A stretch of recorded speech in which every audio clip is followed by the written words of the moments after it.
CBSE board ने class 10 और class 12 का रिज़ल्ट डिक्लेयर कर दिया है, लेकिन रिज़ल्ट कंबाइन टर्म 1 और टर्म 2 कंबाइन करके शो किया गया है, जिसमें ये पता कर पाना कि टर्म 1 के मार्क्स कितने और टर्म 2 के मार्क्स कितने हैं वो थोड़ा मुश्किल है। टर्म 1 के आपके मार्क्स तो आपको पता ही होंगे, लेकिन टर्म 2 के मार्क्स आप कैसे कैलकुलेट कर सकते हैं वो इस वीडियो में मैं आपको बताने वाला हूँ। देखिए, ये कहा गया है कि टर्म 1 की जो वेटेज है वो 30% है और टर्म 2 की वेटेज है 70%। तो आपके मार्क्स टर्म 1 और टर्म 2 के कैसे दोनों को कंबाइन किया गया है, आइए समझते हैं इस चीज़ को। आपका एक सब्जेक्ट है जो कि टोटल उसके थ्योरी के मार्क्स बनते हैं 80। तो टर्म 1 में वो 40 नंबर का आया था और टर्म 2 भी वो 40 मार्क्स का पेपर हुआ था। थ्योरी की बात कर रहा हूँ मैं। टर्म 1 में जो प्रैक्टिकल था वो 10 नंबर का था, मैक्सिमम की बात कर रहा हूँ मैं, और टर्म 2 में भी प्रैक्टिकल 10 नंबर का था। अब मान लेते हैं कि आपने टर्म 1 में 30 नंबर आपने सिक्योर किए, आपने 30 नंबर लिए टर्म 1 में, और प्रैक्टिकल में आपको मिले 9 नंबर। और टर्म 2 की अगर हम बात करें तो टर्म 2 में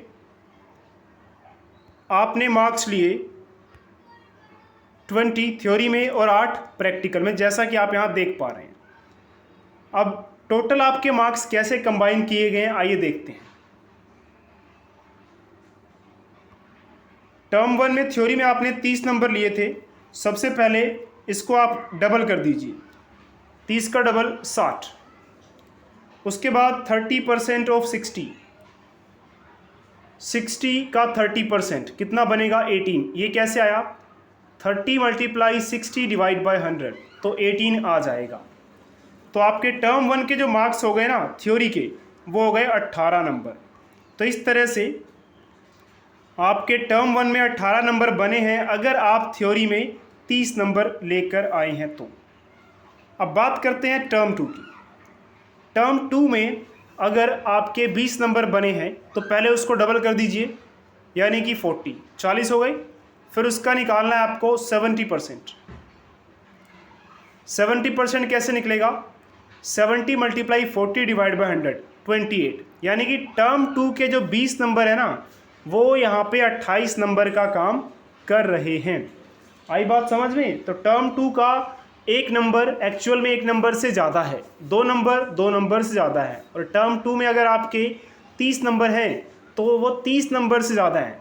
और ख़ास बात तो ये है मज़े की कि टर्म 2 में अगर आपके नंबर समझ लीजिए कि 35 नंबर से ऊपर या 32 या 33 नंबर से ऊपर है ना, तो एक्चुअल में वो 40 नंबर से भी ऊपर जा रहा है, जबकि टर्म 2 आपका सिर्फ 40 मार्क्स का था। चलिए, तो इस तरह से टर्म 2 के मार्क्स आपके बन गए 28 और टर्म 1 के मार्क्स आपके बन गए थे कितने, 18।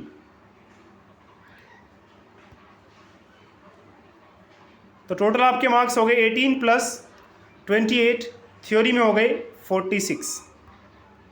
प्रैक्टिकल में ऐसा कोई लोचा नहीं है। प्रैक्टिकल में आपके टर्म 1 में 9 नंबर थे और टर्म 2 में 8, तो टोटल हो गए 17। तो इस तरह से आपको अब टर्म 2 के मार्क्स कैसे पता लगेंगे। देखिए, जो भी आपके टोटल मार्क्स हैं, जैसे एग्जाम्पल, अब हम अपना एग्जाम्पल लेते हैं। मान लीजिए आपके इंग्लिश में मार्क्स आते हैं, अभी शो हो रहे हैं 60। टर्म 1 के मार्क्स आपको पता ही है। मान लीजिए टर्म 1 के आपके मार्क्स हैं 20, तो आप इस 20 का डबल कीजिए, 40 आ जाएगा। इस 40 का 30% कर लीजिए, तो 30% कैसे करेंगे, 30 मल्टीप्लाई 40 डिवाइड बाय 100, तो ये बन जाएगा 12। तो आपके टर्म 1 के जो 20 मार्क्स हैं वो सिर्फ 12 नंबर का ही काम कर रहे हैं। तो आप क्या करेंगे, आपके टोटल जो नंबर आए हैं ना, जो भी आपके रिजल्ट में शो हो रहा है, वो कितना शो हो रहा है इंग्लिश में, 60 मार्क्स। मैं थ्योरी की बात कर रहा हूँ।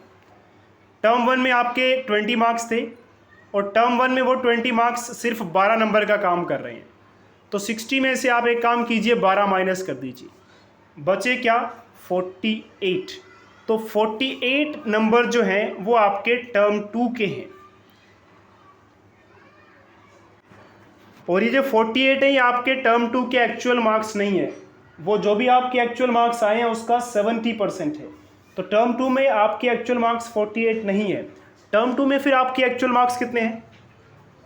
तो टर्म 2 के एक्चुअल मार्क्स को जानने के लिए आपको क्या करना होगा, जैसे कि मैंने आपको बताया आपके टर्म 2 के मार्क्स 48 बने हैं लेकिन एक्चुअल मार्क्स वो नहीं थे। तो उस 48 को आप 100 से मल्टीप्लाई करेंगे और 140 से डिवाइड कर देंगे। इस तरह से आपको आपके एक्चुअल टर्म 2 के मार्क्स मिल जाएंगे। तो जब आप इस वैल्यू को सोल्व करेंगे तो आपका आंसर आएगा करीब 34, यानी कि टर्म 2 में आपके 34 मार्क्स थे। तो इस तरह से आप हर सब्जेक्ट में अपने टर्म 2 के मार्क्स कैलकुलेट कर सकते हैं।